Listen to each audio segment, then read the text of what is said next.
গল্পটি আরও ভালোভাবে উপভোগ করার জন্য হেডফোন ব্যবহার করুন।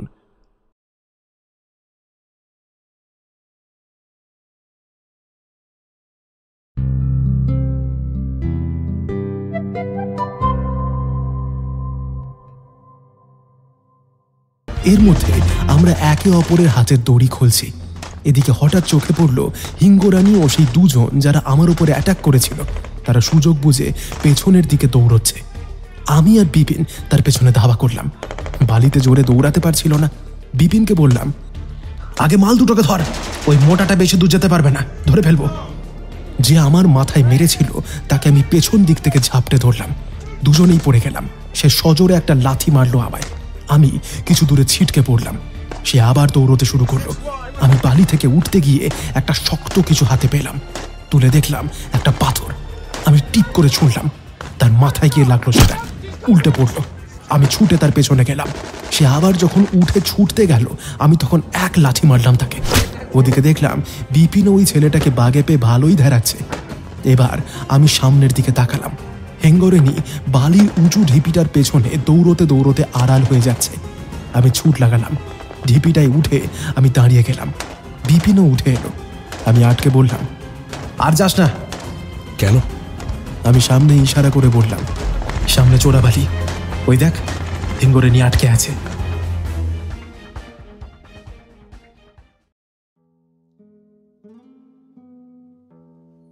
নমস্কার, আজ আমরা একত্রিত হয়েছি শুধু গল্পের জন্য। আপনারা যদি এখনও শুধু গল্পের জন্যকে সাবস্ক্রাইব না করে থাকেন তাহলে শিগগির করে ফেলুন। আসছে নতুন নতুন চমক। আজ আপনাদের জন্য রয়েছে একটি ট্রাভেল ব্লগ। হ্যাঁ, আজকের গল্পটা খানিকটা সেরকমই। আচ্ছা, কোথাও ট্যুরে গিয়ে ট্রাভেল হয়েছে আপনাদের সঙ্গে? বিপিন, সোম, রবিন এবং প্রমথ, এদের সঙ্গে কিন্তু হয়েছে। শুনতে থাকুন আমাদের আজকের গল্প, সোমনাথ ব্যানার্জির কলমে ট্যুর ট্রাভেল।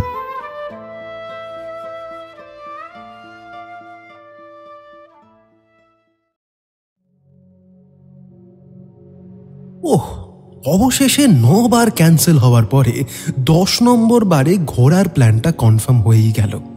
আমি ও আমার 3 বন্ধু মিলে একটা রাজস্থান যাবার প্ল্যান করলাম। মনে মনে ভাবলাম, আহা, সোনার কেল্লা দেখবার ইচ্ছাটা সেই কবে থেকে ছিল, এতদিনে সেটা হচ্ছে। এবার সেই দিনটাও চলে এলো। মাঝরাতে বর্ধমানে আমি, বিপিন, প্রমথ ও রবিন মিট করলাম। আমরা কলেজের বন্ধুরা সেই 8 বছর আগে থেকেই ঠিক করেছিলাম একটা ট্রিপ অন্তত একসাথে করবই। শেষমেশ হচ্ছে তাহলে। কতবার যে ক্যান্সেল হয়েছে তার ঠিক নেই। 9 বার রে, 9 বার। আমি গুনে রেখেছি। দেখ, প্ল্যানটা এবারে আমি করেছি, তাই তো হচ্ছে। আমরা 3 জনেই তার দিকে তাকালাম একটু অন্যরকম ভাবে। বিপিন কি একটা বলতে গেল। রবিন আটকে বলল, আরে জানিসই তো, ও ওরকমই। বিপিন আর প্রমথর মাঝে মধ্যেই লেগে যায়। রবিন সেখানে আবার চুপ করে দেখে সব। শেষে বাড়াবাড়ি হলে তখন মধ্যস্থতা করতে যায়। আমার বাড়ি বাকিদের থেকে বেশ দূরে, তাই রোজ দেখাও হয় না, আর এই ঝক্কিও পোহাতে হয় না। তবে বেশিরভাগ সময় এই টম অ্যান্ড জেরির ঝগড়া আমিও রবিন দেখি ও নিজেরা মজা নিই। বিপিন বলল, না, একটা সিগারেট না খেলে হচ্ছে না। তাহলে তো আবার স্টেশনের বাইরে যেতে হবে। এই বলছি যে ট্রেন আসতে তো এখনও 1.5 ঘন্টা দেরি, তা চল না একটা দিয়েই আসি। প্রমথকে জিজ্ঞাসা করলাম, কিরে যাবি? আমি খাই না, যাবো কেন? আরে সে তো আমিও খাই না, আর 2 রাত ট্রেনে কাটাতে হবে, তাতে একটু বাইরে ঘুরেই আসা যায়, তাই বলছিলাম। আমি অনেক ট্যুর করেছি, আমার ওসব লাগে না, অভ্যাস আছে। এমন একটা কথা বলায় মাথাটা বেজায় গরম হয়ে গেল। আমারও কিছু বলার ইচ্ছে ছিল, কিন্তু দেখলাম রবিন হাতের ইশারায় বোঝালো ইগনোর করতে। আমরা স্টেশনের বাইরে চলে এলাম। প্রমোদ কথার টোনটা কি কখনো ঠিক করবে না? হ্যাঁ, জাস্ট নেওয়া যায় না। এই তো সবে শুরু, এখন প্রায় 12-15 দিন সহ্য করতে হবে। তুই যে জ্ঞান দিচ্ছিস, তোরও তো চোয়াল শক্ত হয়ে গেছিল ওর কথায়। সে হবে না বল, তুই ট্রিপ করছিস ঠিক আছে, অত বলার কি আছে? এই বেশি দেখানোটা না আমার বিরক্ত লাগে। মনে আছে আমরা কলেজে ব্যাটাকে সুহাস বলে ডাকতাম, রোজ প্যাক খেত। 3 ইডিয়টসের সুহাস না? হ্যাঁ রে, সেই মেরি টাই লাখ লাখ কি শেরানি বলে চেঁচা ছিল। হ্যাঁ, তিনজনেই পুরনো কথা মনে করে হাসতে লাগলাম। রাত হলো। সময়ের থেকে 20 মিনিট লেটে হাওড়া যোধপুর ট্রেনটা ঢুকলো। আমরা উঠে পড়লাম। 4 জনই স্লিপার ক্লাসের আপার বুক করেছি। এখনকার দিনে স্লিপারেও ডেইলি টিকিটে লোক উঠে বসে থাকে, তাই ঝামেলা না রেখে আপার বাড়তে নিয়েছি। নিজের মতো থাকা যায়, তবে কি দিনরাত শুয়েই থাকতে হবে। মেরুদণ্ড সোজা করে তো আর বসা যায় না, পিঠ বেঁকিয়ে বসে থাকতে হয়। কি আছে, সহ্য করে নেব। মাঝরাতে ট্রেন হওয়ায় উঠেই আমরা যে যার সিটে শুয়ে পড়লাম। আমারও বিপিনের সিট পাশাপাশি। রবিন ও প্রমথর আগের বাড়তে আছে। আসলে কি, আমরা টিকিটটা পরে ডিসিশন করে কেটেছিলাম, তাই একসাথে করা হয়নি। শুয়ে পড়ার পরে হেডফোনে অরিজিতের নতুন গান চালিয়ে ঘুমানোর চেষ্টা করলাম। ট্রেনটা বেশ স্পিড ধরেছে, জোরে জোরে দুলছে। হঠাৎ কখন ঘুমিয়ে পড়লাম বুঝতেই পারলাম না। রাতে যখনই স্টেশনে দাঁড়াচ্ছে তখনই ঘুমটা ভেঙে যাচ্ছে, যেন একটা সুর কেটে যাচ্ছে এমন। পাশ ফিরে শুতেই একবার ঘুম জড়ানো চোখে দেখলাম 2 জন হাঁটার চ্যানেলে দাঁড়িয়ে আছে। রাতে লাইট অফ করা হয়েছে, টয়লেটের সামনের লাইট দূরে জ্বলছে, তাই সেই আলোয় তেমন দেখা গেল না। এখনই স্টেশনে দাঁড়িয়েছিল। এই তো ওঠা শুরু। আবার ঘুমিয়ে পড়লাম। সকাল 7টার দিকে আমার ঘুম ভাঙল। গাড়ি যথারীতি দুলছে। বিপিনের সিটের দিকে তাকিয়ে দেখি বিপিন নেই, ওর ব্যাগ আছে। আপার বার্থ থেকে চ্যানেলের দিকে উঁকি দিলাম। প্রমথর আপার বার্থে নিচে দাঁড়িয়ে কথা বলছে। আমি এসে আবার শুয়ে পড়লাম। আর একটু বেলা হতেই যখন মুঘলসরাই স্টেশনে এলাম, যার এখন নাম দীনদয়াল উপাধ্যায় স্টেশন, তখন ব্রাশ করে এসে নিচের বাড়তে বসলাম। দেখি রিজার্ভেশন ছাড়াও 2-3 জন বসে আছে। বসে থাকতে কোনো সমস্যা নেই, বসুক। 1 কাপ চা নিলাম। আহা, চা খেয়ে বেশ তৃপ্তি হলো। এরপরে দুপুরে পাশেই এক বাঙালির সাথে আলাপ হলো। নাম পার্থ সারথী কুমার। কথা বলে জানলাম তিনি যোধপুরেই থাকেন। বাড়ি এসেছিলেন 1 মাসের জন্য। পরিবার বাংলাতেই আছে, বাড়ি ঘাটালে। একটু চা মুড়ি নিয়ে আমি, বিপিন ও পার্থবাবু আড্ডা দিতে বসে গেলাম। বাঙালির আড্ডা ক্রিকেট থেকে পলিটিক্স, নানা ধরনের খাবার থেকে শুরু করে মোহনবাগান, ইস্টবেঙ্গল বা আর্জেন্টিনা, ব্রাজিল সবই হলো। মাঝে মির্জাপুর স্টেশনে নেমে একটা করে ছবি তুলে ফেসবুকে পোস্ট দিলাম, কালিন ভাইয়া কো হাই বল কে আয়া। যারা মির্জাপুর ওয়েব সিরিজটা দেখেছেন তারা জানে এটার মানে। যাই হোক, বেশ মজায় দিনটা কেটে গেল। সন্ধে 7টা বাজতেই আমরা আবার আপারে উঠে পড়লাম। মাঝরাতে জয়পুরে নেমে যাব, তাই আগে একটু ঘুমিয়ে নেওয়ার চেষ্টা করলাম। ট্রেনটা এমনিতেই 2 ঘন্টা লেটে চলছে। আরও পরে কোথায় একটা দাঁড়িয়ে গেল, তখন ঘড়ির দিকে তাকালাম, রাত 11:30। বুঝলাম দেরি হবে। মোবাইলে অ্যাপে দেখলাম রাত 2টোর আগে নামছি না জয়পুর। মোবাইলে অ্যালার্ম সেট করে ঘুমানোর চেষ্টা করলাম। কিছু পরে এক সময় প্রবল ঝাঁকুনি দিয়ে যখন ট্রেনটা দাঁড়ালো, তখন ঘুম ভাঙতেই দেখি একটা লোক বিপিনের ব্যাগে হাত রাখছে। আমি বলে উঠলাম, ঘটনার আকস্মিকতায় আমি ভুলেই গেছিলাম যে আমি বাংলার বাইরে এসে গেছি। কিন্তু ওই আওয়াজে এই ছেলেটা তাড়াতাড়ি পালালো। এদিকে বিপিনেরও ঘুম ভেঙে গেছে। বলল, কিরে, কি হলো? একজন লোক তোর ব্যাগ দিকে হাত মারাচ্ছিল, ভাগ্যিস আমি দেখে ফেলেছি। সে কি রে, কিছু নিল না তো? দেখি দেখি ব্যাগটা। না না, ঠিক সময় উঠেছি তাই। তবে কি জানিস, একজন নয়, আরও একজন ছিল দূরে মনে হলো। ছিঁচকে চোর ছিল, তবে কেয়ারফুল থাকতে হবে। এরপরে আমার আর ঘুম এলো না। ভাবতে থাকলাম আগের রাতে কি এদেরই দেখেছিলাম। তারপরে ভাবলাম না থাক, বেশি ভাবছি। রাতে হঠাৎই ট্রেন দাঁড়িয়ে গেল কোনো এক স্টেশনে।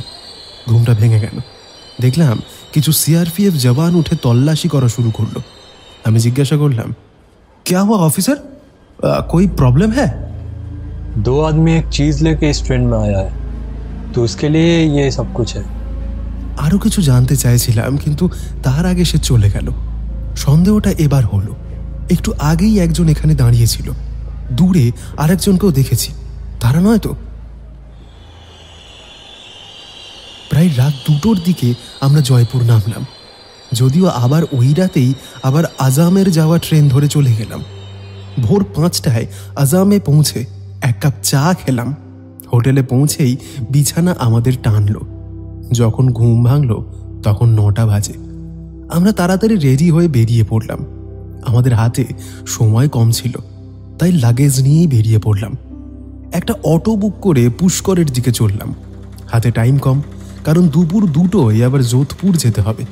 প্রায় 15 কিলোমিটার যাওয়ার পথে আরাবল্লী পর্বতমালার পাশ দিয়ে যেতে লাগলাম। কখনো রাস্তায় উঠছে, কখনো নামছে। মনে মনে অবাক হলাম, এই এক্সপিরিয়েন্সটা আমরা পার্বত্য এলাকায় পেয়েছি, কিন্তু রাজস্থান ঘোরার শুরুতেই যে পাবো তা ভাবিনি। রাস্তা থেকে দূর দিয়ে আরাবল্লী পর্বতমালাকে দেখতে থাকলাম। উঁচু উঁচু পাহাড়ের পাশ দিয়ে অটোয় আমরা চলতে থাকলাম। অবশেষে আমরা পুষ্করে এসে পৌঁছলাম। এখানে ভারতের একমাত্র ভগবান ব্রহ্মার মন্দির। আমরা পুষ্করে এসে মন্দির চত্বরে ঘুরতে শুরু করলাম। একজন এসে এখানকার কাহিনী বলতে থাকলো। বিপিন তার ভিডিও রেকর্ড করতে থাকলো। আমরা যে যার মতো ঘুরতে থাকলাম।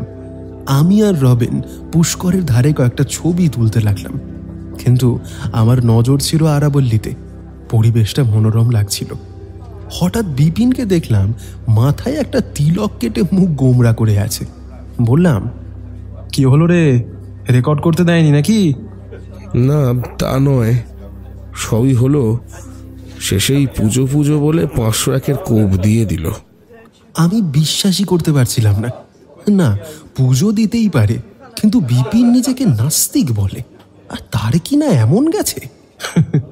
পুজো দিলে তো দক্ষিণা দিতেই হবে। আরে কিছু দিতে হবে না, কিছু লাগবে না বলে শেষে চাইলো, আর পকেট থেকে একটা রসিদ এগিয়ে দিয়ে বলল, আর এটা ধরিয়ে দিল, এই যে। আমি রসিদ দেখে বললাম, তাও তো ভালো রসিদ দিল, আমাকে তো তাও দেয়নি, 200 দিয়েছি বলে। দেখলাম মুখের অবস্থাটার পরিবর্তন হলো। বলল, তুইও গিয়েছিলিস, কিন্তু আমায় তো সর্বনিম্ন 500 বললো। আরে আমাকেও তাই বললো, কিন্তু আমি শেষে বলে দিলাম যে এর বেশি দিতে পারবো না ভাই, তাও 100 থেকে শুরু করেছিলাম। বন্ধুরাও এসে গেছে দেখে মনের দুঃখটা একটু হালকা হলো বলে মনে হলো, কিন্তু ফেরার পথে বেশি কিছু বলল না। রবিন তো শুনেই হেসে উঠল। প্রমথকে বলল, 3 Idiots-এ চতুরের মতো মুখটা হয়ে গেছে। ওই যে রে, ঠিক সেকেন্ড হওয়ার মতো ফটো তোলার সিনটার মতো। নাস্তিকেরও কেটে দিল। আমরা মজা করছি। বিপিন তার ব্যাগটা বাম কাঁধ থেকে ডান কাঁধে নিচ্ছে, ঠিক তখনই একটা লোক দৌড়ে এসে ওর ব্যাগটা ছিনিয়ে নিল। ব্রহ্মা মন্দির যাওয়ার পথে যে মার্কেটটা আছে তারই একটা গলির দিকে চলে গেল। আমরাও তার পেছনে ধাওয়া করলাম, কিন্তু গলিতে ঢুকতেই আমাদেরকে দাঁড়িয়ে যেতে হলো, কারণ সামনের গলির পথটা আরো 3টে ভাগে ভাগ হচ্ছে। আমি প্রমথকে বললাম, তুই এখানেই দাঁড়া, আমাদের ব্যাগগুলো দেখ, পাবলিক আছে এখানে, কেউ কিচ্ছু করতে পারবে না। আমরা 3 জন 3 দিকে যাচ্ছি। আমি ডান দিকেরটায় যাচ্ছি বলে চলে গেল। আমি মিডল ও রবিন বাম দিকেরটায় চলে গেল। দৌড়চ্ছি, সরু গলি ও তার উপর মার্কেট, তাই ভিড় ছিল। তাও আমি ভিড় ঠেলে এগোতে থাকলাম। এগিয়ে এসে যেখানে দাঁড়ালাম দেখি বিপিনও সেখানে দাঁড়িয়ে আছে। কিছুক্ষণ পরে রবিনও ঢুকলো সেখানে। এবার আমরা 3 জন একসাথে সামনের একটাই মাত্র পথ দিয়ে এগোতে থাকলাম। একটু এগিয়ে একটা ফাঁকা জায়গায় পৌঁছলাম। এটা মন্দিরের পেছন দিক, তাই লোকজন নেই। দূরে একটা গাছতলায় দেখলাম 2 জন বিপিনের ব্যাগ থেকে সব জামা কাপড় জিনিসপত্র বাইরে ছুঁড়ে ফেলছে। লোক দুটোর মুখে মাস্ক, মাথায় টুপি ও চোখে চশমা থাকায় চেনা যাচ্ছে না। আমরা এটা যখন দেখছিলাম তখন ওরা লক্ষ্য করেনি যে আমরা এসে গেছি। আমি বিপিন ও রবিনকে গলা নিচু করে বললাম, আমরা 3 জন 3 দিক থেকে ট্রাই করে দেখি, একটাকেও যদি ধরতে পারি তাহলেই হবে। রবিন, তুই বাম দিকটা, আমি ডান দিকটা। আর কিন্তু ঠিক সেই সময় আরো কিছু বলতে যাচ্ছি, তখনই দেখলাম বিপিনের ব্যাগ থেকে একটা মিডিয়াম সাইজের বক্সকে খুলে দেখে ছুঁড়ে দিল। ঠিক তখনই বিপিন পাগলের মতো চেঁচিয়ে উঠল, আমার ড্রোন, শুয়োরে বাচ্চা, আজ তোদের কেটেই ফেলবো। এরপর এই বলে এত জোরে দৌড়লো যে অলিম্পিকে থাকলে সোনা শিওর পেত। কোথায় উসেন বোল্ট? আমরা হাঁ করে দেখতে থাকলাম। ওরা আওয়াজ পেয়ে ব্যাগটাকে পুরো উল্টে দিল। এবারে আমরাও দৌড়তে শুরু করলাম। বিপিন প্রায় যখন পৌঁছে গেছে ঠিক তখন ওদের একজন বলল, भाग, यहाँ नहीं है। এই বলে ওরা পেছনের জঙ্গল দিয়ে চলে গেল। বিপিন একটা ইঁট তুলে নিয়ে ছুঁড়ল, একজনের ঠ্যাঙে লাগলো, কিন্তু ওরা থামলো না, জঙ্গলে ঢুকে পড়লো ওরা। বিপিন তাদের পিছু পিছু দৌড়ে জঙ্গলের মধ্যে ঢুকে গেল। আমরাও তাকে অনুসরণ করলাম, কিন্তু গিয়ে দেখলাম বিপিন দাঁড়িয়ে আছে, সামনে কেউ কোথাও নেই, শুধু নানান গাছ আর ঝোপ জঙ্গল। ওরা কোন দিক দিয়ে কোথায় গেল বুঝতে পারলাম না। বিপিন আবার চেঁচাতে লাগলো, বলল, শুয়োরের বাচ্চা, 55,000-এর ড্রোন, বাপের জন্মে দেখেছিস ওই টাকা? এরপর গালাগালি দিতে লাগলো। আমি তার পিঠে হাত দিয়ে বললাম, ভাই শান্ত হ, শান্ত হ, তাছাড়া ওরা বাংলা বোঝে না। এবার হিন্দিতে গাল দিতে শুরু করলো। রবিন বলল, ব্যাগটা ওখানে পড়ে আছে রে, দেখ এই জঙ্গলে থাকাটা না উচিত হবে না এখন, তার উপরে অচেনা জায়গা। বিপিন সেখানে পৌঁছেই আগে ব্যাগের দিকে না গিয়ে ড্রোনটার দিকে ছুটে গেল, চেক করতে থাকলো ড্রোনটা ঠিক আছে কিনা। আমি বললাম, আরে মালটা ঠিক আছে তো? হ্যাঁ, সেটা ভাঙলে ওদের ঠিক আছে ঠিক আছে, ভাগ্যিস টাইমে এসেছি। তা টাকা পয়সা নেয়নি তো? টাকা আলাদা জায়গায়। আমরা ব্যাগটার মধ্যে সব ঢুকিয়ে আবার ফিরে চললাম। রবিন হাঁটতে হাঁটতে ঘড়ির দিকে তাকিয়ে বলল, বাবা 12:30 বেজে গেল রে, আর কোথাও যাওয়া হবে না। মুডও নেই আর। প্রমথর কাছে যখন এলাম তখন দেখলাম সে একজন পুলিশের সাথে কথা বলছে। ব্যাগ পেয়ে যাওয়ায় আর কোনো অভিযোগ করলাম না। আমরা ফিরে চললাম। ফিরতেও সময় যা লাগলো তাতে আমাদের খাওয়া হলো না। স্টেশনের সামনে কলা ও পাউরুটি কিনে খেয়ে নিলাম। জল এখানে সোনার থেকেও যে দামি সেটা বুঝতে পারলাম জল কিনতে গিয়ে। যোধপুরের ট্রেনে যখন উঠলাম তখন দুপুর 3টে। সকালের ঘটনার পরে ট্রেনে উঠে যেন সুখ পেলাম, কারণ ট্রেন প্রায় ফাঁকা, খুব কম লোকজন চেপেছে ট্রেনে। বিপিন বলল, যাক বাবা, একটু আরামে যেতে পারবো বলে মনে হচ্ছে, যা ধকল গেল। কিন্তু এত ফাঁকা কেন? প্রমথ একটা লোয়ার বার্থে শুয়ে পড়ল, বলল, এখানে টুরিস্ট সংখ্যাই বেশি হয়, তাই তারা বাইরের যেতেই পছন্দ করে, নিজের সময় মতো যেতে পারবে। লোকালরা তো দেখছি তেমন ওঠে না। যেটা দেখছিস সেটাও পরে দেখতে পাবি না, রাজস্থানের একবার অন্য ট্রেনে চাপার পর। আমার ব্যাগটার সাইডটা একটু ছিঁড়ে গেছে। যোধপুরে কোথাও একটা রিফু করে নিস। হারামজাদাগুলোর জন্য কোথাও যাওয়া হলো না। আজমির শরীফ ও খলজির 2.5 দিনটা ঝোপটা মারা দেখতে না পাওয়ায় বেশ মনটা খারাপই হয়ে গেল। শুরুতেই বাদ পড়ে গেল, বাকিটা কি হবে কে জানে। ফিগার নট, বাকিটা পুরোপুরি হবে, কোথাও বাদ হবে না। চলন্ত ট্রেনের জানলার দিকে এবার নজর পড়ল আমাদের। আমরা দেখতে থাকলাম শহর থেকে ট্রেনটা আমাদের অন্য গন্তব্যে নিয়ে যাচ্ছে। লোকালয় থেকে আস্তে আস্তে আমরা বিচ্ছিন্ন হচ্ছি। যদিও এখনো আমরা রাজস্থান বলতে যা বালি মরুভূমি বুঝি তা এখনো দেখতে পাইনি। শহর ছেড়ে গ্রামের মধ্যে দিয়ে ট্রেন চলতে থাকলো। দুপুরে তেমন খাওয়া হয়নি বলে বিকেল থেকেই খিদে পেতে থাকলো সবার, কিন্তু যে ট্রেনে লোক কম থাকে সেখানে কোনো খাবার নিয়ে হকার উঠবে এই আশা করা ভুল। তাই আমরা খিদে সহ্য করেই রইলাম। সন্ধ্যা নামলো। এখানে লক্ষণীয় বিষয় হলো যে সন্ধ্যা হতে প্রায় 7টা বেজে যাচ্ছে। আমরা সন্ধ্যা 7:30টার সময় যোধপুর স্টেশনে নামলাম। একজনের অটো চেপে আমরা বুক করা হোস্টেলের দিকে এগোলাম। দূর থেকে সন্ধ্যায় আলোয় ভরপুর দেখতে পেলাম একটা দুর্গকে। ওইটা হলো মেহেরনগড় ফোর্ট, আমরা কাল ওখানেও যাব। আমরা মুগ্ধ হয়ে দেখলাম। দেখতে দেখতে হঠাৎ অটোয় ব্রেক কষায় নজরটা এদিকে এলো। রাস্তায় কোনো কিছু ট্রাফিক নিয়ম মানার ব্যাপার নেই, সবাই যে যার মতো চলছে, আর তার মাঝেই আমাদের অটোটাও জোরে ছুটছে। হঠাৎ একজন সামনে এসে গেল। চালক অটোটাকে ওই স্পিডে ঠিক কাটিয়ে নিল। এরকম আরও কয়েকটা কাটানো দেখলাম। একেবারে আলট্রা প্রো ড্রাইভার। প্রায় 2 কিলোমিটার গলির মধ্যে ঘুরিয়ে অবশেষে হোস্টেলের সামনে এলাম। হোস্টেলের নাম বব হোস্টেল। ঢুকতেই এক বিদেশিনীকে দেখা গেল রুম বুক করতে। খবর নিয়ে জানলাম জার্মানি। আমাদের রুম বুক করা আগেই ছিল, তাই সময় বেশি লাগলো না। 4 জন আইডি কার্ড দেখিয়ে উঠে পড়লাম দোতলার ঘরে। ঘরটি ছোট, তার মধ্যে 4টে বেড দিয়ে দিয়েছে। বিপিন বলল, ভাই ওপরে কি আছে একটু দেখে আসি। দাঁড়া দাঁড়া দাঁড়া, আমিও যাব, অনেকক্ষণ সিগারেট খাইনি। তুই যাবি? আমায় প্রশ্ন করল। আমি বললাম, তোরা এগো, আমি একটু পরে যাচ্ছি। ওরা চলে গেল। প্রমথ বলল, আচ্ছা, কাল আমাদের প্রোগ্রাম উনমেট প্যালেস, মান্ডোর গার্ডেন আর মেহরানগড় ফোর্ট। অটোয় যাবি নাকি? না, বাইক রেন্ট পাওয়া যাবে। তাহলে তো ভালো, 2টো বাইকে মিটে যাবে। সব তো 10-15 কিমির মধ্যেই। হ্যাঁ, রিমোট রেঞ্জের মধ্যেই বুক করেছি, তাহলে টাইমটাও বেঁচে যাবে। একদম পারফেক্ট। এরপর আমি হঠাৎ গিটার বাজার আওয়াজ পেলাম। বিপিন ধরেছে মনে হচ্ছে।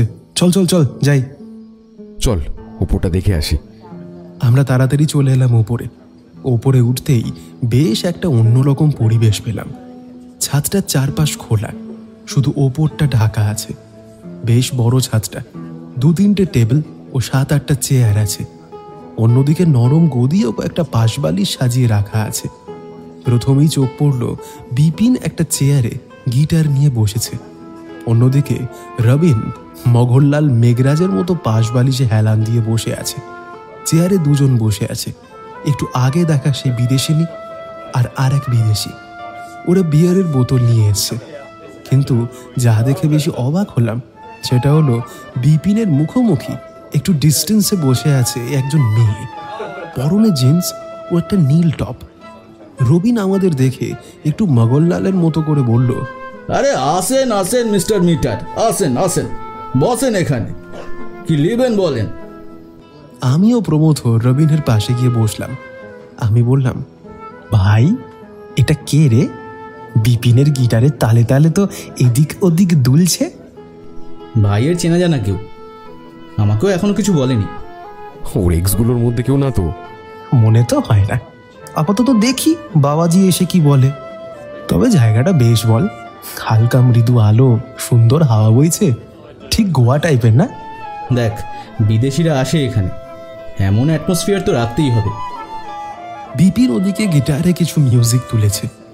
একটি মেয়েকে 2 গ্লাস বিয়ার হাতে আগের মেয়েটির কাছে আসতে দেখলাম। এটাকে আমার বেশ পছন্দ হয়েছে বুঝলি, কিন্তু এগিরি এ তো মাতাল মনে হচ্ছে রে। দ্বিতীয় মেয়েটি টেবিলে বিয়ার রেখে একটা সিগারেট ধরালো। প্রমথ বলল, ভাই মডার্ন মেয়ে পছন্দ হলে অ্যাকসেপ্ট করতে হবে, নাহলে এভাবেই শুধু দেখে যেতে হবে। ঠিক আছে, নো চাপ, কালকের মধ্যে দেখবি একদম পটিয়ে ফেলবো। সব ঠিক আছে, কিন্তু ট্যুর ভায়োলেন্ট যেন না হয়। একটু পরে বিপিনের গিটারের তার থামল। বিপিন বেশ হাসি মুখেই ওদের সাথে কথা বলে যাচ্ছে। এবারে ওরা আমাদের দিকে এগিয়ে এলো।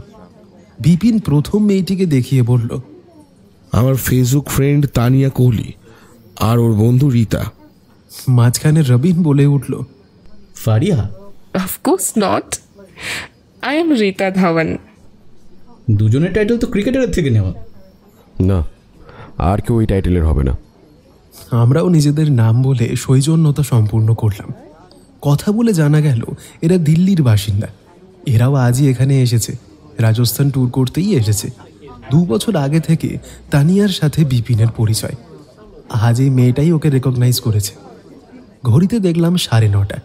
আমি বললাম, ভাই এবার তো কিছু খাওয়া দাওয়া করতে হবে, মারাত্মক খিদে পেয়েছে। কাল সকাল সকাল বেরোতেও তো হবে। আমরা 3 জন উঠে পড়লাম। বিপিন চোখ মেরে বলল, তোরা ঘুরে আয়, আমি এখানে কিছু খেয়ে নেব। আমরা আর ডিস্টার্ব করলাম না। রবিন বলল, ভাই আমার দিকটাও দেখিস।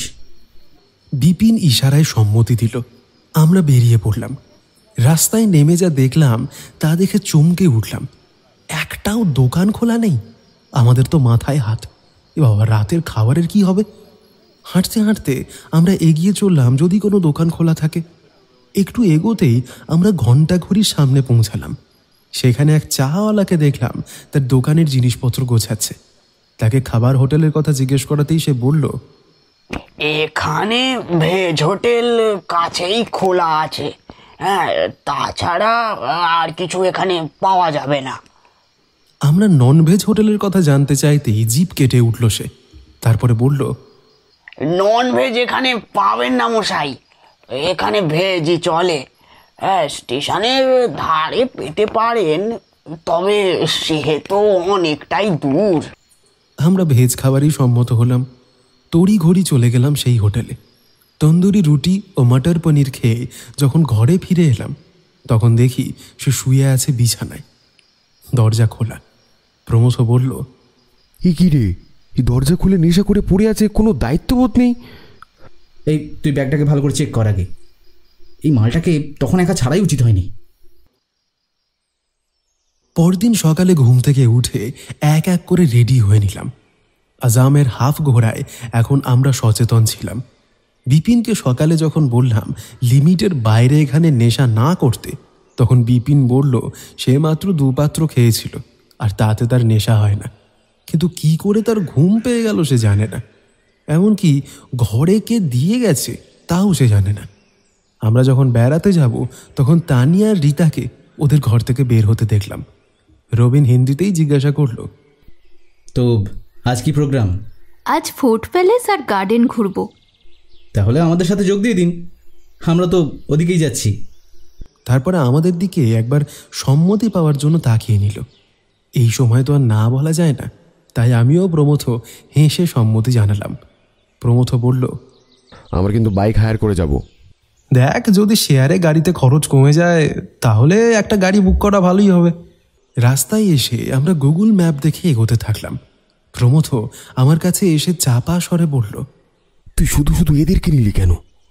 আরে তুই তো বাজেটের কথা বলিস, তাই আমি ভাবলাম এতে আমাদের সুবিধেই হবে। ভাই ভাই তোর থেকে এক্সপেক্ট করিনি, বাট আই এম হ্যাপি।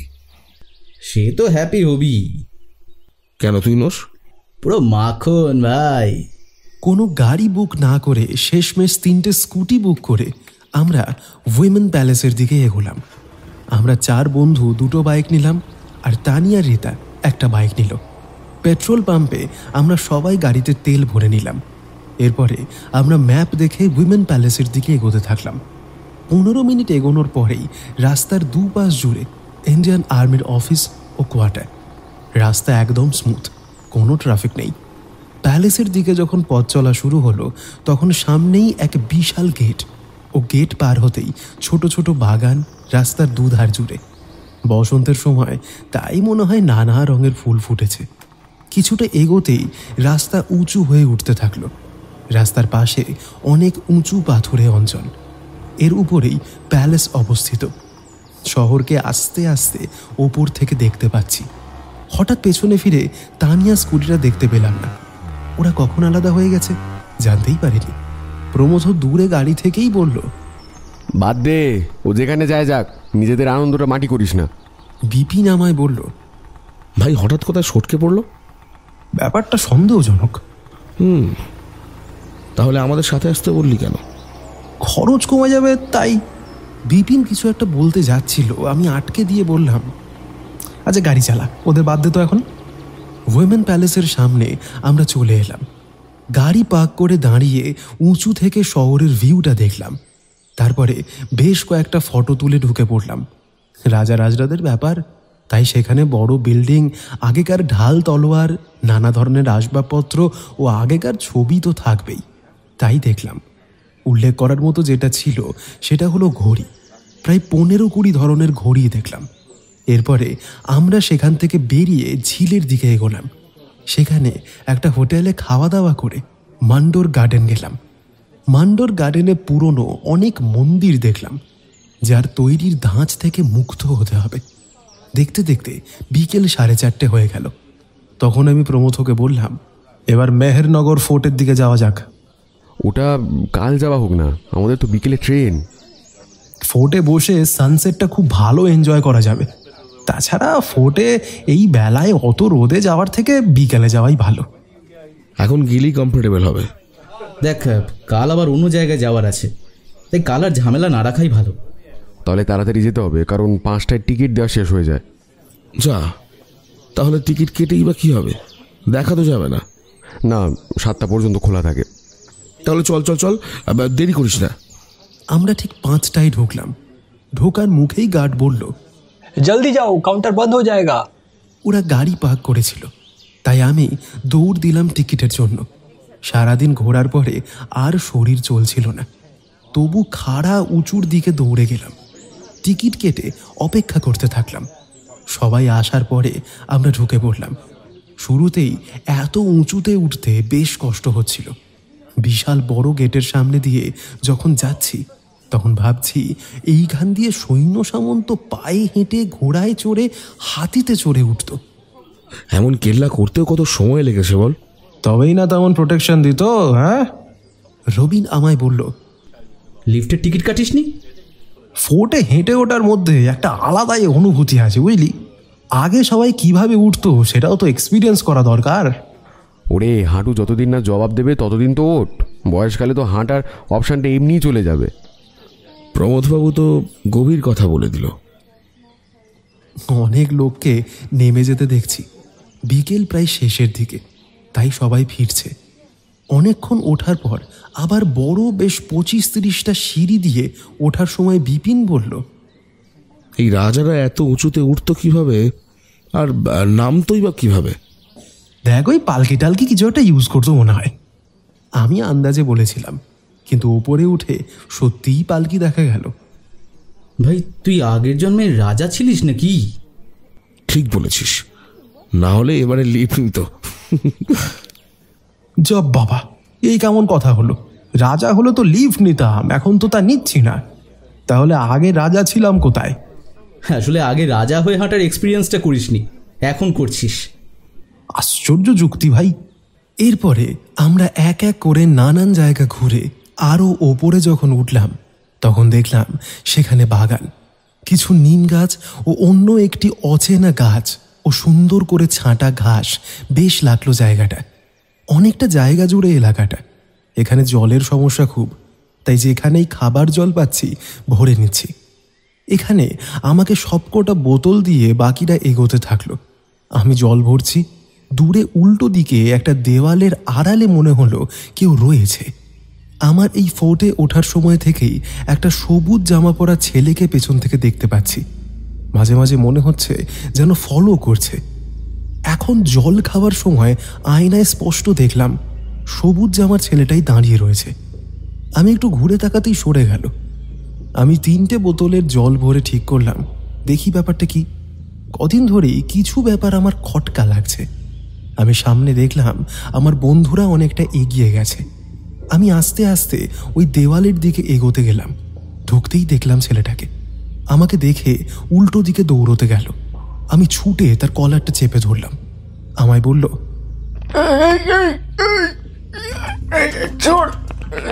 মাঝারি উচ্চতা, কালো, 27-28 বছরের হবে। আমার তাকে বাগে আনতে বেশি সময় লাগেনি। আমি বললাম, এই মুझे देख के भागा क्यों? जॉब से आया हूं, फॉलो कर रहा है तू, क्यों कर रहा है? हाँ, এমন বলার পরেই হঠাৎ আমার মাথায় একটা জোরে আঘাত এলো পেছন দিক থেকে। ব্যথায় আমি তাকে ছেড়ে দিয়ে নিজের মাথাটা চেপে ধরে বসে পড়লাম। চোখ খুলে তাকাতে পারছিলাম না, সব আবছা আবছা দেখছিলাম। হঠাৎ আরো একটা লাথি আমার পিঠে মারা হলো। আমি মাটিতে পড়ে গেলাম। ওরা কিছু একটা বলছিল। আমি বুঝলাম আমি এবার জ্ঞান হারাবো। তখনই আমার ছোট ব্যাগটা টেনে নিল কেউ, আর একজন বলল, Start everything. Pocket also. It must be here, Sala. এরপর আর কিছু মনে নেই আমার। আমি জ্ঞান হারালাম। জ্ঞান যখন ফিরল তখন আমার মাথার পেছন দিকটায় অসহ্য যন্ত্রণা। আমি উঠে বসতে গেলাম। একজন বলল, उठिए मत, सर पे चोट ज्यादा नहीं है लेकिन आप अभी भी कमजोर है। আমি কোথায়? আমি ভুলে গেছি যে আমি কোথায় আছি, তাই বাংলাতেই বললাম। আস্তে আস্তে আমার ঘটনা মনে পড়তে লাগলো। ইতিমধ্যে বিপিন, রবিন ও প্রমথ এসে পড়েছে। বিপিন বলল, কেমন আছিস? আরে কি করে হলো এসব? উফ, দাঁড়া দাঁড়া দাঁড়া দাঁড়া, এত প্রশ্ন করিস না, এত এত স্ট্রেস এখন দিস না। না না ঠিক আছে। আমি ডাক্তারকে বললাম, देखिए टूर पे आया हूँ, अब रेस्ट की बात मत करना, ठीक है? ইতিমধ্যে আমি দেখলাম আমি ওই দুর্গের কোনো একটা ঘরে আছি। এখানে এমার্জেন্সি বেড ও ডাক্তার ছিল, সেখানেই আনা হয়েছে আমাকে। প্রমথ বলল, পুলিশকে ডেকেছি, এসে পড়বে কিছুক্ষণে। কি হয়েছিল বলতো?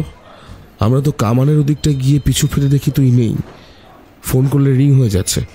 তারপর এদিকটায় এসে দেওয়ালের পাশে দুটো পা দেখে ছুটে গিয়ে দেখি তুই অজ্ঞান হয়ে পড়ে আছিস।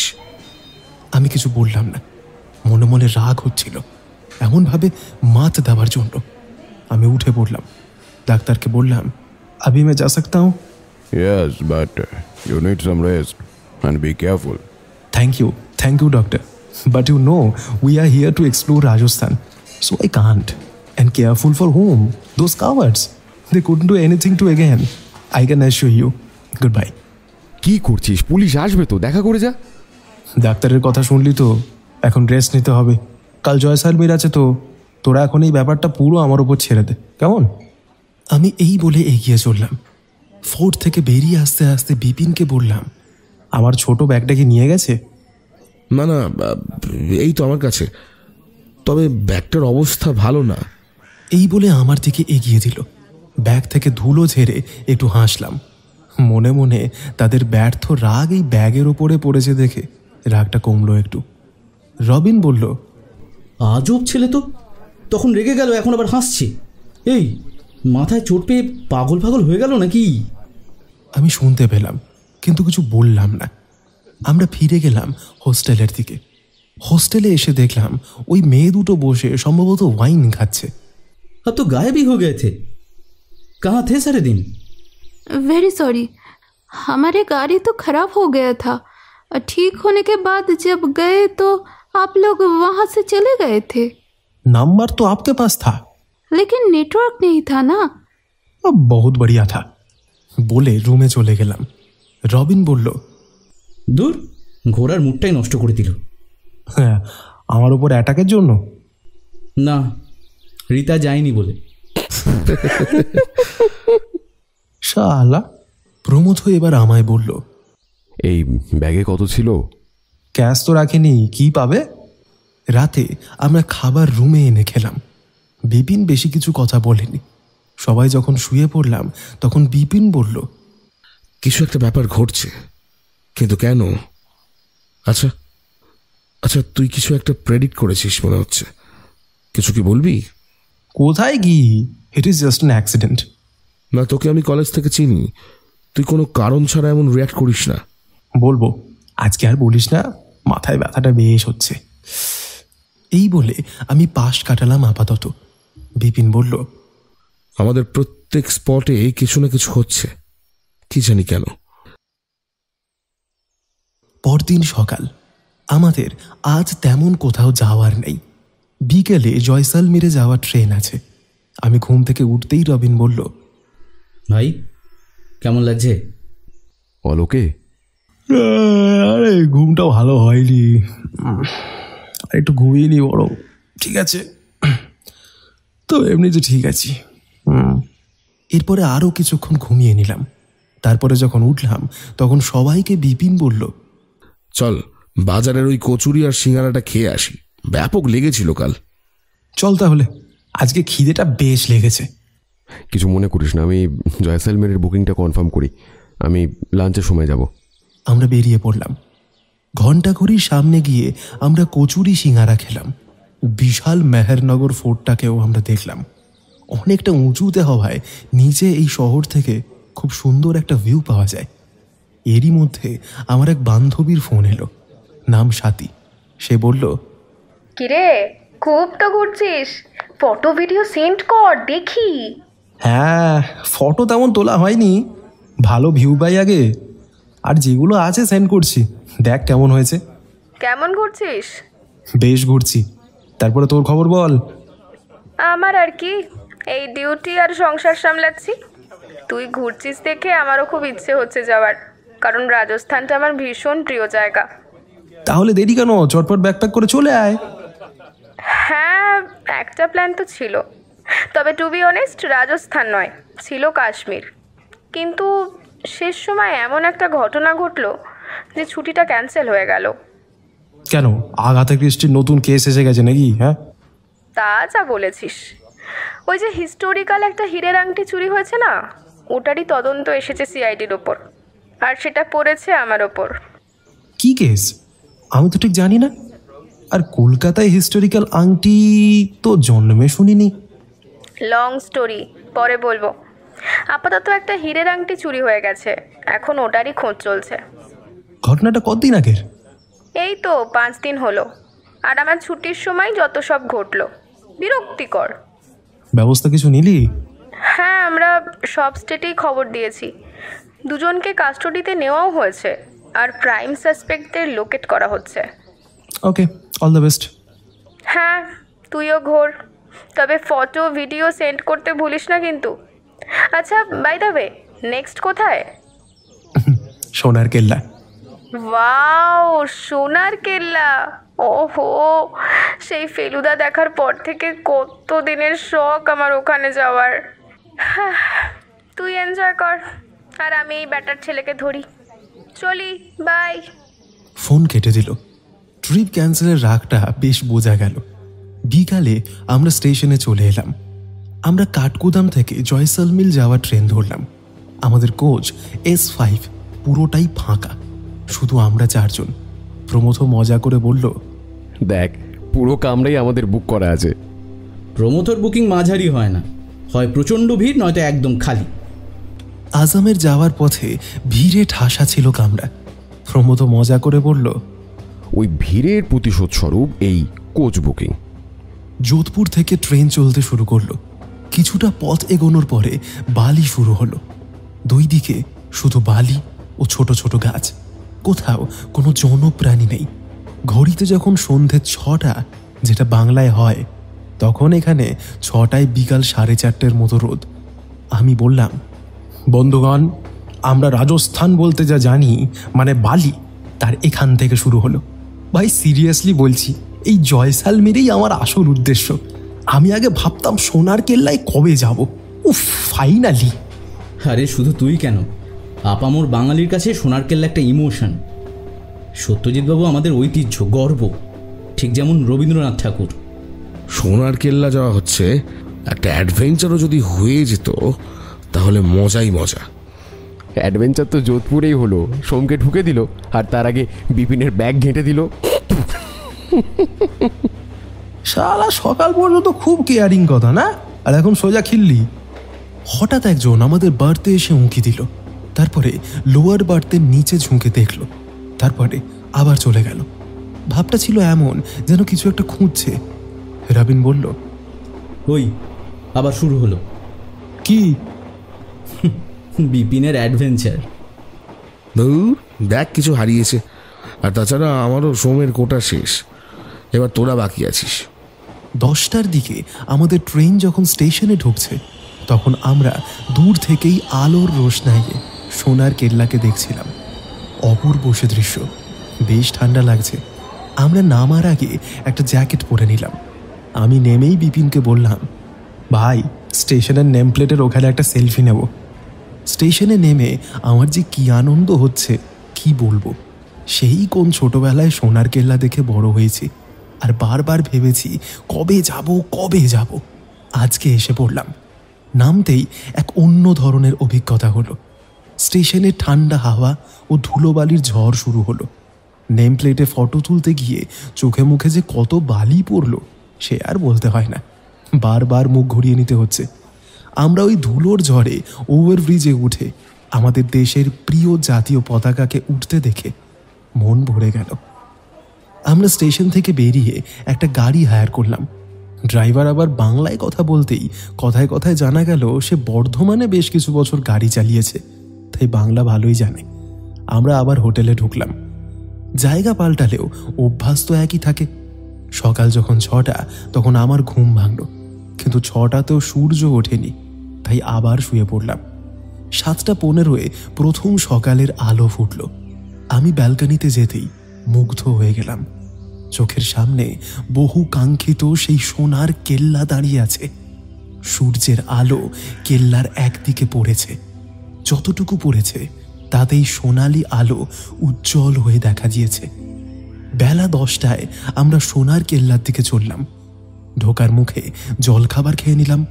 চোখের সামনে যখন কেল্লা এলো, তখন আমরা 4 জনের নিজস্ব এক অনুভূতি ছিল। সেই কবে সত্যজিৎ বাবু এই সোনার কেল্লা দেখিয়ে আমাদের সবার মনে কত কল্পনা সূত্রপাত ঘটিয়েছেন। আমরা সবাই কতবার উঠে চড়ে মরুভূমি পার হবার কথা ভেবেছি। কেল্লায় মুকুল যেমন ঘুরেছে তেমনি আমরাও ছুটতে চেয়েছি। বিপিন বলল, কাল তো বলেছিলিস যে সোনার কেল্লায় ঢুকলে কি একটা বলবি, এবার বল। এটাই আবার ফেসবুকেও লিখবো লাইভ করে। কি সেটা শুনি। এই দাঁড়া তো, একটা ভিডিও করি, যদি ভালো হয় তো ইউটিউবে দেবো, না হলে মিউট করে দেবো। আমি একবার রবিনের দিকে তাকালাম। কড়া করে বলার ইচ্ছা ছিল, কিন্তু মুডটা এত ভালো ছিল যে শালা বলেই ক্ষান্ত হলাম। এগোতে এগোতে বললাম, পায়েতে বাটার জুতো, না মুকুলের বয়সে, না তোপসের বয়সে, না লালমোহন বাবুর বয়সে, একেবারে এলাম ফেলুদার বয়সে। এলাম সোনার কেল্লা জয় করতে। অ্যাডভেঞ্চার তেমন না থাকলেও লালমোহন বাবুর বই সাহারায় শিহরণের শিহরণ তো সোনার কেল্লাই জাগছে। ছোট্ট মুকুল কল্পনা না করলে না ফেলুদার আশা হতো, না সমগ্র বাঙালিরা এখানে এসে নস্টালজিক হতো। এই বলে শেষ করলাম। রবিন মজা করে বলল, চমৎকার, না হে সোম, তুমি পরীক্ষায় পাস। মিউট করবো না, মিউট করছি না। ঠিক আছে, 30% কমিশন চাই ওই ভিডিও থেকে, না হলে কিন্তু কপিরাইটের বাঁশ দেব। আমরা একজন বয়স্ক গাইড নিলাম। তিনি আমাদের নিজেদের কথা শুনে বললেন, अब लोग बांगाली हो? हाँ। सत्यजीत का नाम सुने हो? अरे आप क्या बोल रहे हो? सत्यजीत बाबू के नाम अगर हम नहीं जानेंगे तो बंगाली कैसे होंगे? और हम लोग के लिए देवता समान है। पहले यहाँ कुछ नहीं था, लेकिन जब से वो बांगाली बाबू यहाँ पर आए हैं ना, उसके बाद से यहाँ लोग आने लगे। और बांगाली तो मत पूछो, बहुत आते हैं। और मुकुल बारी फेमस है बांगाली के लिए। আমরা দেশের এক প্রান্ত থেকে অন্য প্রান্তে এসে যখন এক বাঙালির জয় জয়কার শুনি, তখন তো গর্বে বুক ফুঁড়ে ওঠে। বিপিন বলল, একটা লোক একটা সিনেমা করে একটা জায়গার ইকোনমি পাল্টে দিল। কারো গ্রেটনেস কতটা হলে এমন কাজ করতে পারে। সাথে এটাও দেখ, আজ থেকে কতদিন আগে সিনেমা করে গেছে, কিন্তু আজও এরা মনে রেখেছে। সত্যি এটাই কৃতজ্ঞতা।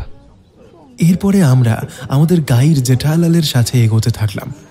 এই কেল্লা ও অন্যান্য কেল্লার মধ্যে প্রধান পার্থক্য হলো এটি একটি জীবন্ত কেল্লা। মানে এই কেল্লাতে এখনো বসতি আছে, যা অন্যান্য কেল্লায় পাওয়া যাবে না। তাছাড়াও মার্কেট থাকার হোটেল তো আছেই। প্রথমে 4টে ফটক, তার নাম, তারপরে মুকুলের বাড়ি আর মিউজিয়াম ঘোরালো। সবকটা জায়গাতেই আমরা কিছু কিছু করে ছবি তুললাম। রাজস্থানী পাগড়ি পরে নানান ছবি তুললাম। শেষে আমাদের নিয়ে যাওয়া হলো কেল্লার সামনের দিকে একটা কামানের সামনে। সেখান থেকে বিপিন ড্রোন ওড়ালো। ড্রোনের ভিউ তো অসাধারণ ছিল। বিপিনকে বললাম, ভাই, কাল থরে যাওয়ার সময় কিন্তু এটা লাগবে। মরুভূমির মাঝে রাস্তা ও আমরা বাইকে, উফ, দারুণ হবে ব্যাপারটা। এই জন্যই তো আনা এটা। এরপরে সেখানে কিছু কেনাকাটা করে চলে গেলাম পটোয়ার কি হাভালিতে। সেখানেও মিউজিয়াম। সত্যি বলতে প্রত্যেক হাভেলিতে এই মিউজিয়াম দেখে একটু বিরক্তই আসছিল। তাই দুপুরের লাঞ্চ সেরে আমরা শেষটায় গাদিসার লেকে চলে গেলাম। সেখানে সন্ধেটা কাটিয়ে হোটেলে ফিরলাম। রাতে রেস্ট নিয়ে পরদিন 2টো বাইকে চললাম থর মরুভূমির দিকে। রাতে টেন্টে থাকার প্ল্যান। যথারীতি রাস্তার 2 ধারে জনশূন্য ও বালি শুরু হতেই ড্রোনকে ফলো মি করে প্রায় 62 কিলোমিটারের মধ্যে 10 কিলোমিটার গেলাম। তার চারপাশ থেকে বাতাসের স্পিড এত বেশি ছিল যে ড্রোন আমাদের ফলো করে আসতে পারছিল না। আমরা এই সময়টা বাইকের স্পিড কমিয়ে দিয়েছিলাম। তারপরে ড্রোনকে নামিয়ে বাকি পথ 70-80তে কাঁটা তুলে চললাম স্যাম ডিউসনের দিকে। দুপাশে বালি ও এদিকে ওদিকে ঝোপঝাড় ও মাঝে মধ্যে ছোট পাথুরে টিলার বুক চিরে এক পাকা রাস্তার দিকে আমাদের বাইক চলতে লাগলো। আমরা রামগড় চলে এলাম। সেখানে 1 কাপ করে চা খেয়ে বিএসএফ এরিয়ায় ঢুকলাম। এখানে ড্রোন চালানো যাবে না, তাই আমরা বন্ধ করে দিলাম। এখানে আমার এক বন্ধু বান্টি পোস্টিংয়ে আছে, তাই এখানে আসতেই আমি তার সাথে কন্ট্রাক্ট করে নিলাম। 5 মিনিটে চলে এলো। এত দূর এসে যখন নিজের এলাকার কোনো বন্ধুকে দেখতে পাওয়া যায় তখন দিল খুশ হয়ে যায়। বান্টি আমাদেরকে লাঙ্ঘেবালা বর্ডারে নিয়ে গেল। আর সেই বর্ডার যেখানে আমাদের 120 জন বীর সেনা পাকিস্তানের বিশাল বাহিনীকে আটকে দিয়েছিল। এটা নিয়েই সানি দেওয়ালের বর্ডার সিনেমা হয়েছিল, যা আমাদের কাছে মানে 90s জেনারেশনের কাছে ছিল রোমাঞ্চকর। এরপরে আমরা ওয়াচ টাওয়ারে উঠে দূরে ভারত পাক বর্ডার দেখলাম। যাওয়ার আগে বান্টি আমাদের লাঞ্চের ব্যবস্থা করে দিল। খাওয়ার পরে আমি বান্টির সাথে অফিসে গিয়ে কিছু সময় কাটিয়ে গ্রামের অন্যান্য কথা জানলাম। আমায় বান্টি বলল, কিছু মনে করো না দাদা, একটু চাপ আছে, না হলে ম্যানেজ করে এদিকটা পুরোই ঘুরিয়ে দিতাম। ভাই দ্যাটস অল রাইট, তোরা ডিউটিতে তো আছিস তাই আমরা ঘুরে বেড়াচ্ছি, তাই একটা স্যালুট তো দিতেই হয়। আরে দাদা কি বলছো, কি বলো না এসব। এই বলে আমরা কোলাকুলি করে নিলাম। এবারে আমরা স্যান্ড ডিউনাসের দিকে রওনা দিলাম। ডিউনাসে এসে আমরা টেন্টে ব্যাগ রাখলাম। এদিকে সাথীকে হোয়াটসঅ্যাপে রোজ কিছু ছবি সেন্ড করছি। আজকে ড্রোনের ভিডিওগুলো হোয়াটসঅ্যাপ করে দিলাম। কিছুক্ষণ পরে তার ফোন এলো। কিছু কথা বলে বিপিনকে বললাম তার ড্রোনটা একবার চালাতে। এবারে আমি চালালাম। আমি আমাদের টেন্টের চারপাশটা ঘুরিয়ে নিলাম। বিকাল হতেই জিপ এসে গেল। এবার মরুভূমিতে জিপ ও উট সাফারি করব। আমরা জিপে করে সাফারি করলাম।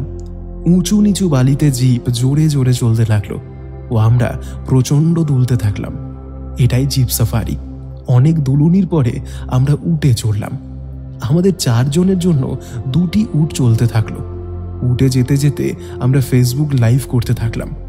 এগোতে এগোতে আমরা বেশ অনেকটা এগিয়ে গেলাম। আমাদের পেছনে আরও 2টো উট তার সবারই আসতে থাকলো। আমরা যখন প্রায় লোক সমাগমের থেকে অনেকটা এগিয়ে এসেছি তখন প্রমথ বলল, अरे भाई और कितना दूर लेके जाओगे? सूरज डूबने से पहले हमें रात में कुछ फोटो वीडियो भी लेना है। সামনে যে নিয়ে যাচ্ছিল সে বলল, सामने बढ़िया फोटो मिलेगा। বিপিন গলা নামিয়ে বলল, ভাই দূরে দেখছি উট ঘুরিয়ে নিচ্ছে, কিন্তু এরা। আমরা ট্র্যাপে পড়েছি, এখন কিচ্ছু করবি না। যখন আমি বলবো তখন সেটা করবি, চিন্তা করিস না, আমাদের কিচ্ছু হবে না। প্রমোদ প্যানিক করে উঠবে দেখিস। ঠিক তখনই প্রমোদ আমাদের দিকে ঘুরে চেঁচিয়ে বলল, এই কি করছে রে, এরা কোথায় নিয়ে চললো বলতো? ঠিক তখনই একজন বন্দুক বার করে বলল, अरे चिल्ला मत, फिर भौंकेगा तो कुत्ते के माफिक मारूंगा, आवाज करेगा तो यहीं पे गाड़ देंगे, किसी को पता भी नहीं चलेगा। কুত্তা বলছে রে। ওদের মধ্যে আবার একজন বলল, चुप साला। তারপরে হঠাৎ ওরা বলল, तुम लोग अपने अपने मोबाइल हमारे हवाले कर दो, कोई चालाकी नहीं। अरे जो पैसे है वो ले लो, हमें जाने दो। ওদিকে একজন বলল, तुम्हें लगता है कि हम चिल्लर लेने के लिए काम करते हैं? हाँ? साला बंगाली, सब कुछ जानते हुए भी मजाक करते हो। अरे हम तो घूमने आए हैं और कुछ तो नहीं किया। तुम लोगों ने हम लोगों को बहुत घुमाया। ফোনটা দিয়ে দে। তখন আমার দিকে তাকিয়ে হেসে বলল, साला मार खा के समझदार हो गया है। আমি কিছু বললাম না, আমরা ফোন দিয়ে দিলাম।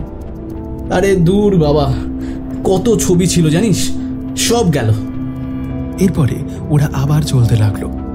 চারপাশ বালি, কিন্তু অন্য কোথাও নেই, শুধু 5টা উট ও আমরা সবারই। সূর্য অস্ত যেতে এখনো অনেক বাকি। দূরে 2টো তাঁবু দেখতে পাওয়া গেল। তাঁবুতে কিছু লোক দাঁড়িয়ে ও মাঝে একজন চেয়ারে বসে আছে। ওদের সামনে নিয়ে গিয়ে আমাদের নামালো। 4 জনের হাত পেছন দিক দিয়ে বেঁধে দিল। আমরা দেখলাম একটা লোক চেয়ারে বসে আছে, চেহারা মোটা, বড় কাঁচা পাকা দাড়ি, ডান দিকে চোখের তলায় একটা কাটা দাগ, মুখে একটা চুরুট। এবার পাশে থাকা 2 জনের দিকে তাকিয়ে দাঁড়ালাম। আমরা এদের চিনি, এরা তানিয়া ও রিতা। এবারে চেয়ারে বসা লোকটা আমার দিকে তাকিয়ে বলল, हेलो, हमारा नाम MK हिंगोरानी। खातिरदारी में कोई कमी तो नहीं हुआ ना? नहीं, सब परफेक्ट है, लेकिन माल तो आपके पास है, तो फिर ये खातिरदारी क्यों? माल तो पास ही है, लेकिन जो चीज आपके पास अभी है उसके बिना डील नहीं कर सकता, और तुम्हारे वजह से मुझे आना ही पड़ा। कोई हमें बताएगा यहाँ क्या चल रहा है, किस मुद्दे से बात हो रहा है? बेटा ये सब कुछ হচ্ছে तुम्हारा इस दोस्तेर জন্য। যদি ঝামেলা না করতো তাহলে तुम लोग प्रॉब्लम में नहीं आते। एक चीज हम तुम्हारे बैग में डाल दिए थे, पुलिस का चेकिंग था इसलिए अजमेर तक सब ठीक ही छिलो, मगर ये लड़का हमारे प्लान सब गड़बड़ कर दिलो। এবার আমি বলি, शट अप। हमें কি এখানে कहानी सुनाते এসেছি? ओ नोट दो अभी, नहीं तो एक एक करके सबको शूट कर दूंगा। ওদের লোক এসে আমাদের পেছনে মাথায় বন্দুক ঠেকিয়ে দাঁড়ালো। এ ভাই যা দেওয়ার দিয়ে দে না, ফালতু বিদেশ ভিমুয়ে এসে প্রায় প্রাণ খাওয়াবো নাকি? আমি দিয়ে দেব, কিন্তু আমাকে যে মেরেছিল সে কে আমি সেটাকে জানতে চাই। আমি ছিলাম, কে করবি? কাওয়ার্ডের মতো পেছন থেকে মেরেছিস, পারলে সামনাসামনি এক হাত করে হোক। সে চুপ করে দাঁড়িয়ে রইল। বুঝলাম হিঙ্গুরানির পারমিশন ছাড়া কিচ্ছু করবে না। আমি আবার বললাম, বন্দুক তোদের, তবু সামনে আসতে ভয়। ভালো, এই ভয়টা থাকা ভালো। আমি চেষ্টা করছিলাম তাকে উস্কে যদি কিছু একটা করে বন্দুকটা হাতাতে পারি, কিন্তু হিঙ্গরানি বলল, হ্যাঁ নটাঙ্কি হচ্ছে না, আরো বাকি আছে।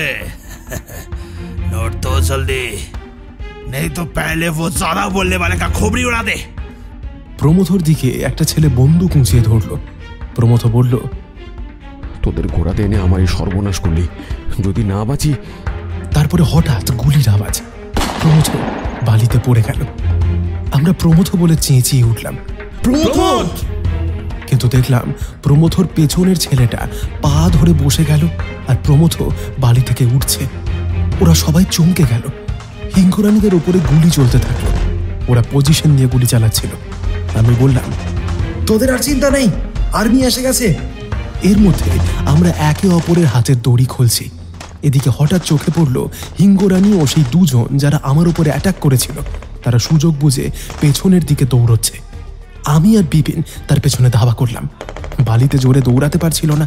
বিপিনকে বললাম, আগে মাল দুটোকে ধর, ওই মোটাটা বেশি দূর যেতে পারবে না, ধরে ফেলবো। যে আমার মাথায় মেরেছিল তাকে আমি পেছন দিক থেকে ঝাপটে ধরলাম। দুজনেই পড়ে গেলাম। সে সজোরে একটা লাথি মারলো আমায়। আমি কিছু দূরে ছিটকে পড়লাম। সে আবার দৌড়তে শুরু করলো। আমি বালি থেকে উঠতে গিয়ে একটা শক্ত কিছু হাতে পেলাম। তুলে দেখলাম একটা পাথর। আমি টিপ করে ছুঁড়লাম, তার মাথায় গিয়ে লাগলো, সেটা উল্টে পড়লো। আমি ছুটে তার পেছনে গেলাম। সে আবার যখন উঠে ছুটতে গেল, আমি তখন এক লাথি মারলাম তাকে। ওদিকে দেখলাম বিপিন ওই ছেলেটাকে বাগে পেয়ে ভালোই ধারাচ্ছে।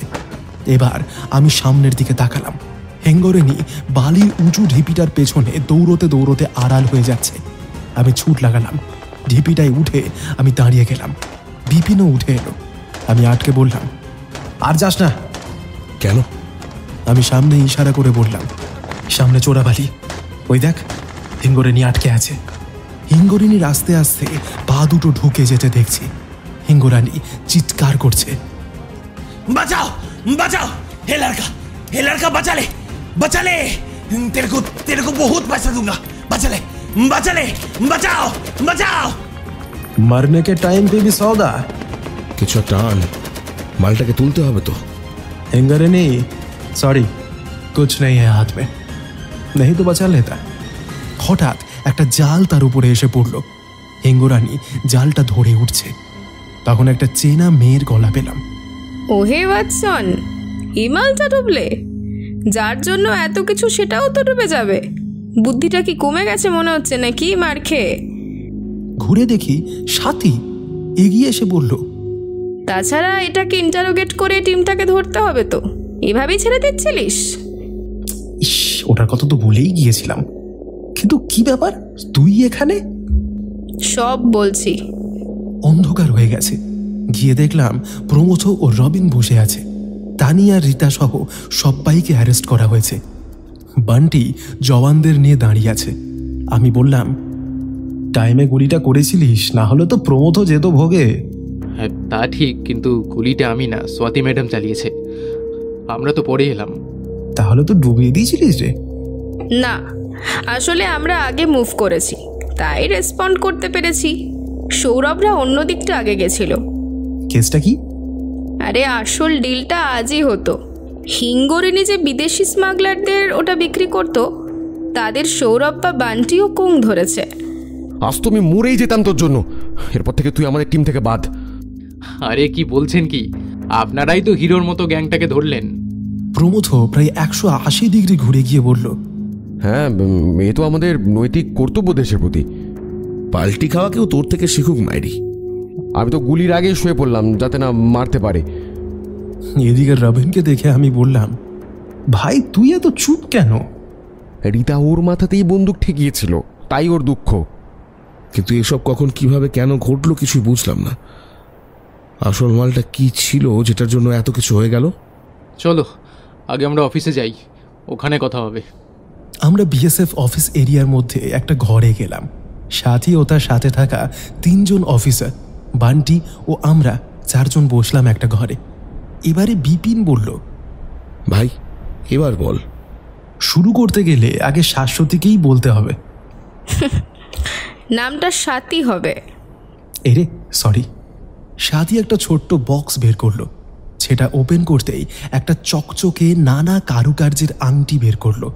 তারপরে বলল, এটা একটা হীরের আংটি, তবে এইটুকুতেই এর পরিচয় শেষ নয়, এর একটা ইতিহাস আছে।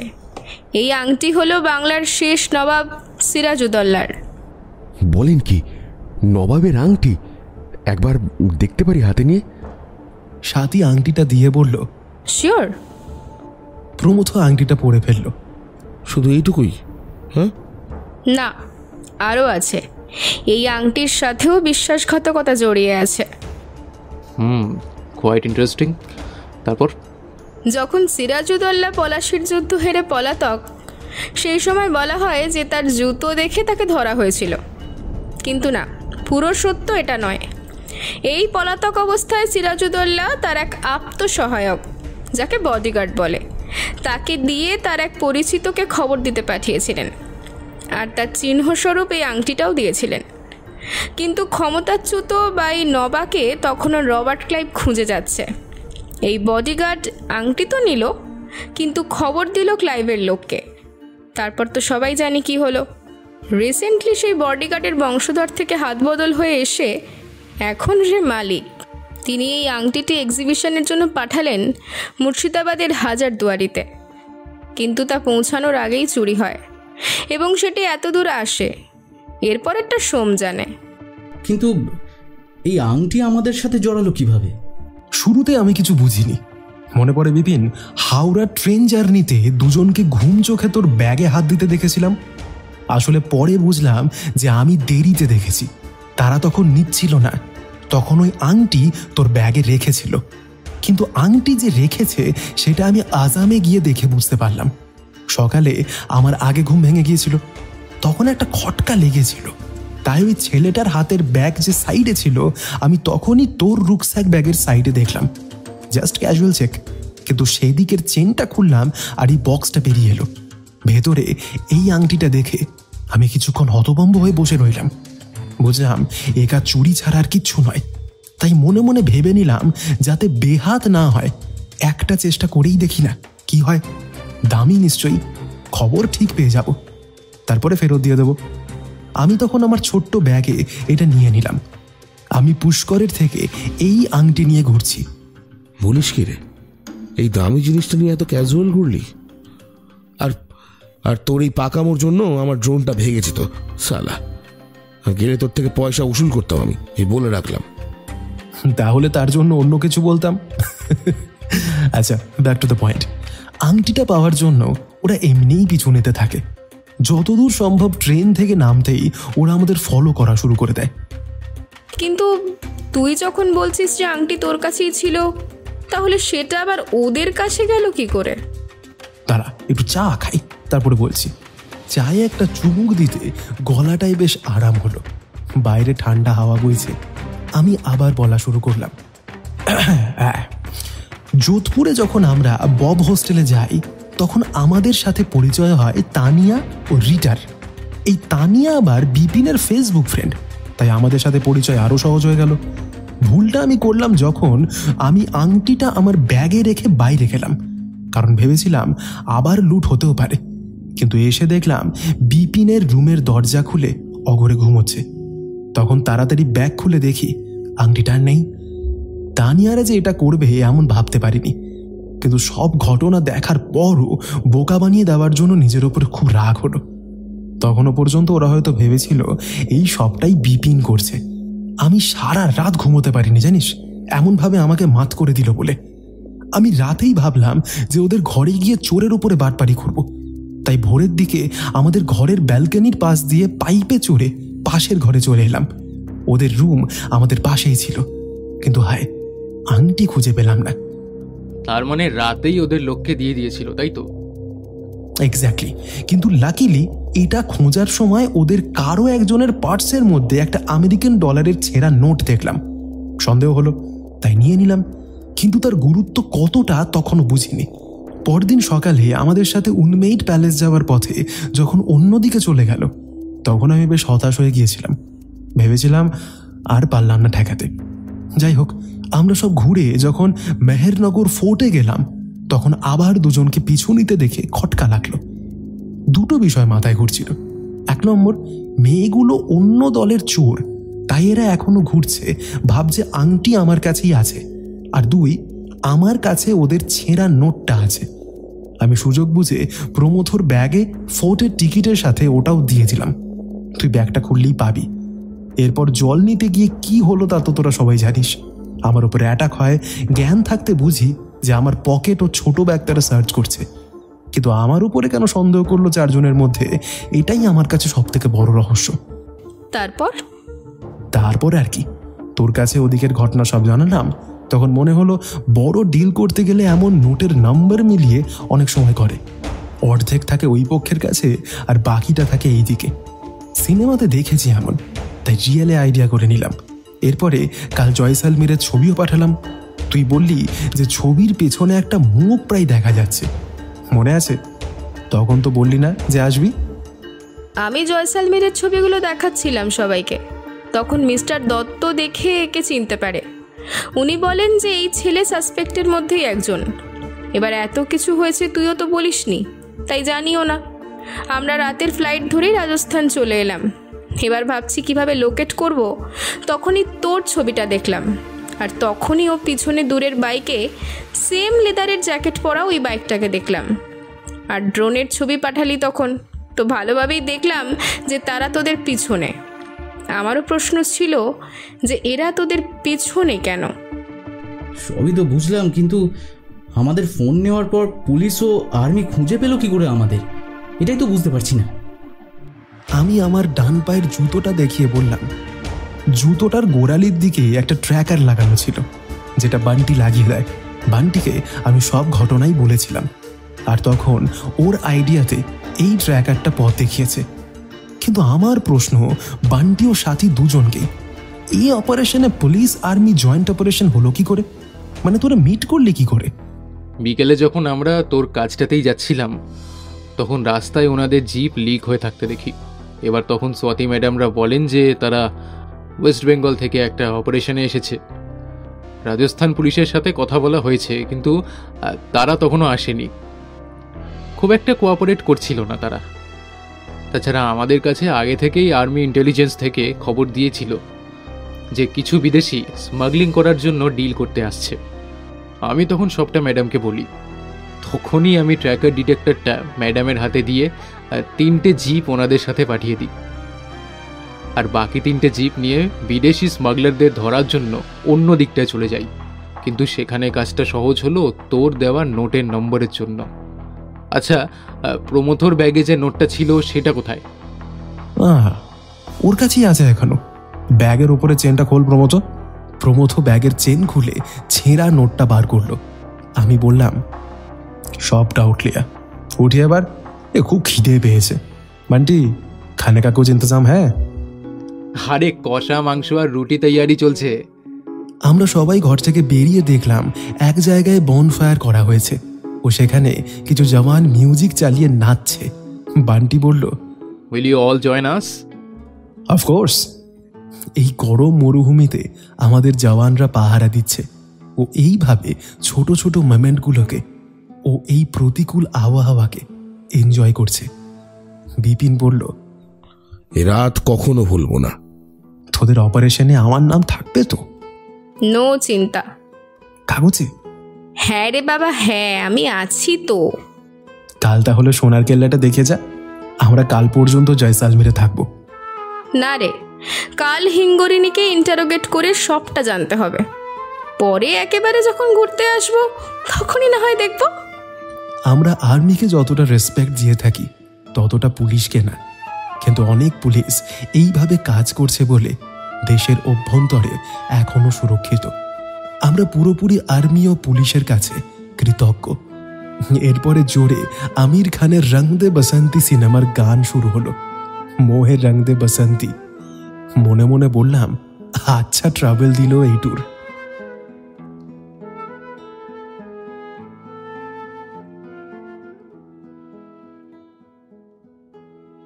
শেষ হলো আজকের গল্প ট্যুর ট্রাভেল। আজকের গল্প পাঠে ছিল আসঞ্জন, অন্যান্য চরিত্রে ইভান, সুমন, দীপম, বিপুল, সায়নদীপ, বর্ণালী, দেবস্মিতা, নীল, ঋদ্ধি এবং মৈনাক। পরিচালনা ও আবহ সৃষ্টিতে বিপুল, নাট্যরূপ Subhankar, poster artist divine comedy. আজকের গল্পের সূত্রধার আমি অভিজিৎ। ফিরে আসব আরও একটি অভিনব গল্প নিয়ে, তাই কান রাখুন শুধু গল্পের জন্য ইউটিউব চ্যানেলে। ধন্যবাদ, শুভরাত্রি।